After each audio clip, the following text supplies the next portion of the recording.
C'est assez compliqué, c'est juste vraiment un stress qui est tellement où tu as l'impression que tu vas jamais t'en sortir et que tu vas jamais y arriver. Et le fait de boire ou de prendre un calmant fait que tu te sens mieux et fait que tu vas pouvoir affronter ça parce que tu n'as pas d'autre solution que de devoir y arriver.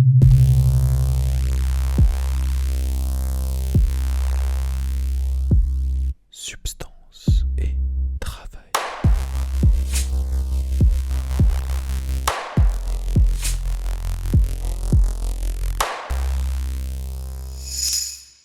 Épisode 1. Submergé. Il y a beaucoup plus de consommation de drogue actuellement, Les gens n'en parlent pas beaucoup non plus, quoi. avec une forme de banalisation. Clairement, ça touche tout le monde. On a un problème ultra généralisé. La bière sur le temps de midi, le joint après le travail, la ligne en cuisine ou le cachet de Xanax tous les matins. Il n'y aurait pas un lien entre ces consommations et la journée qu'on a passée ? Les collègues qu'on a côtoyés, la pression qu'on a subie ? Et si on remettait ces consommations dans leur contexte ? Je m'appelle Chiara Aquino, je travaille à Babel, qui est un service actif en matière de drogue et assuétude.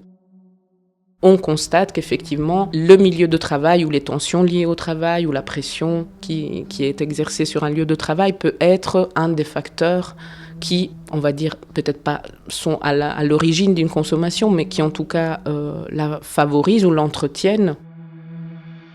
La marche du monde, c'est un grand terme, va effectivement dans le sens de rendre le travail un lieu surtout de performance, un lieu d'efficacité, un lieu où il faut produire quelque chose, notamment de l'argent, mais pas que. Et ça, c'est une pression, je pense, qui est dans tous les milieux, avec en parallèle une certaine déshumanisation. Mais alors, revenons à l'humain. Revenons aux personnes qui consomment ou qui sont passées par là. Pour ça, on en a parlé avec une ex-consommatrice, issue du milieu vétérinaire. Parfait. Donc il y avait plusieurs choses qui n'allaient pas. J'avais eu des décès, plusieurs décès qui ont entraîné déjà une chute vers l'alcoolisme. Enfin, je ne sais pas si c'est vraiment de l'alcoolisme, mais moi j'ai considéré ça comme étant de l'alcoolisme. Et du coup, le boulot était devenu tellement difficile et tellement pénible que la prise de médicaments a forcément suivi parce que une fois que tu commences à en rentrer dans cette descente infernale, tu ne t'en sors pas. Mais très clairement, c'est à cause du métier que j'ai commencé à me dire que j'allais consommer un petit peu, quoi. Maintenant, j'ai un peu tendance à plus en parler aux autres, et avant, comme il y avait une forme de tabou, j'avais pas forcément envie de le dire aux autres que j'étais pas bien, et que, enfin, ils voyaient bien que j'étais pas bien, mais que j'avais tendance à prendre des trucs. Pourquoi est-ce qu'on va pas chez notre collègue et dire « Écoute, est-ce que tu veux un peu discuter ? Je remarque que t'es pas très bien, qu'il y a peut-être quelque chose. » C'est encore plus tabou, je crois, dans le monde du travail. La plupart des gens ont du mal à parler de leur consommation. Alors, on a proposé d'écrire.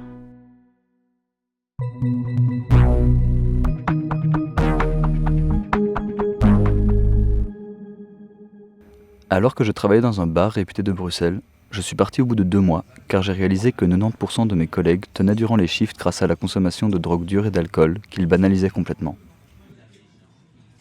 J'ai retrouvé mon manager à plusieurs reprises, éclaté derrière le bar, et c'était totalement normal pour tout le monde. En plus de ça, il poussait à prendre des shots pendant les shifts et à rester en after pendant 3 heures après, pour soi-disant évacuer le stress.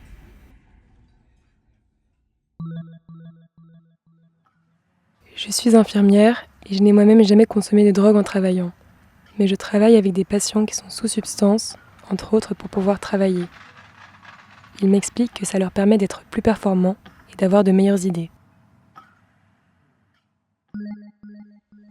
Je suis dans la finance et je bois de l'alcool presque tous les jours depuis 6 ans. Ça me permet de me détendre quand ma journée de travail s'est terminée trop tard et que la soirée est de toute façon foutue pour faire autre chose.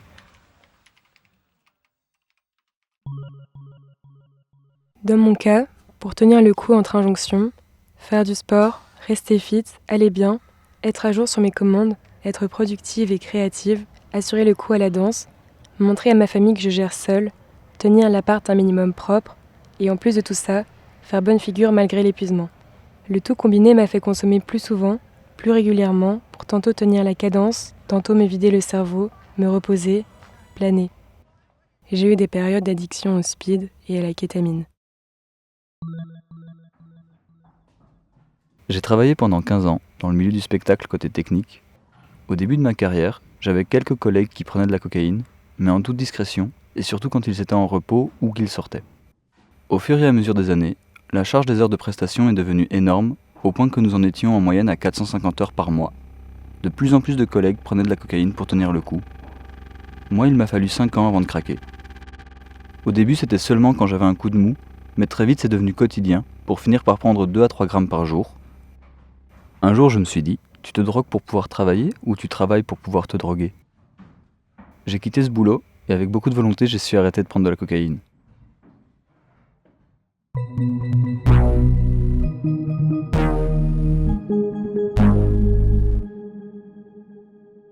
Tous les secteurs sont concernés.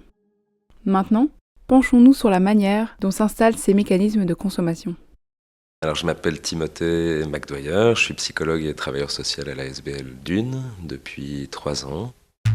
Vétérinaire, je peux te commander du Xanax sans aucune difficulté, super facilement, via mon fournisseur en fait. Et donc il y a plein de gens qui vont commencer à consommer un produit sans savoir qu'il y a de la dépendance qui se crée. Tu te dis que c'est un médicament, donc c'est pas forcément considéré comme une drogue, même si tu le prends de façon complètement abusive. Du coup qui se retrouvent piégés rapidement par un produit parce qu'ils se rendent compte que leur corps fonctionne mal sans.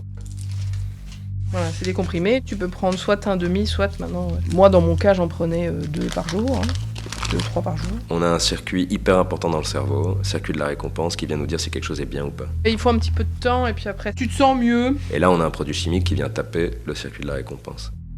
Et donc même si notre corps n'a pas besoin de ce produit pour fonctionner, notre corps se dit ce produit c'est bien, il me le faut. En tout cas ça fournit un sentiment de bien-être, tu te sens beaucoup mieux. Ne se passe plus dans ta tête ce qui se passait il y a 10 minutes et ça fait du bien parce que ce qui se passait dans ta tête c'était pas agréable. Le boulot était devenu tellement difficile et tellement pénible que la prise de médicaments a forcément suivi. Si on pense que la consommation est quasiment tout le temps de l'automédication, c'est-à-dire c'est trouver une substance qui n'est pas prescrite par un prescripteur légal. Je ne suis pas sûr que les Xanax sont en vente libre. Le truc du coup c'est quoi ? C'est que tu viens altérer ton système cognitif et tu viens juste créer une distraction. L'objectif c'était juste d'être complètement déconnecté vite. C'est toujours parce qu'il y a une surcharge émotionnelle. Tu as l'impression que tu vas jamais t'en sortir et que tu vas jamais y arriver. Parce que la personne elle est en train de perdre complètement les pédales, elle a besoin d'avoir un truc qui fout la nitro.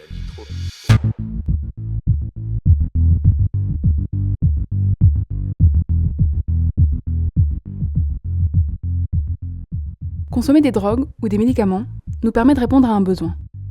Besoin qu'on n'arrive pas à satisfaire autrement.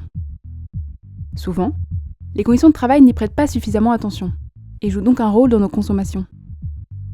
Dans le prochain épisode, nous verrons plus en détail les différents aspects du travail qui nous poussent à consommer.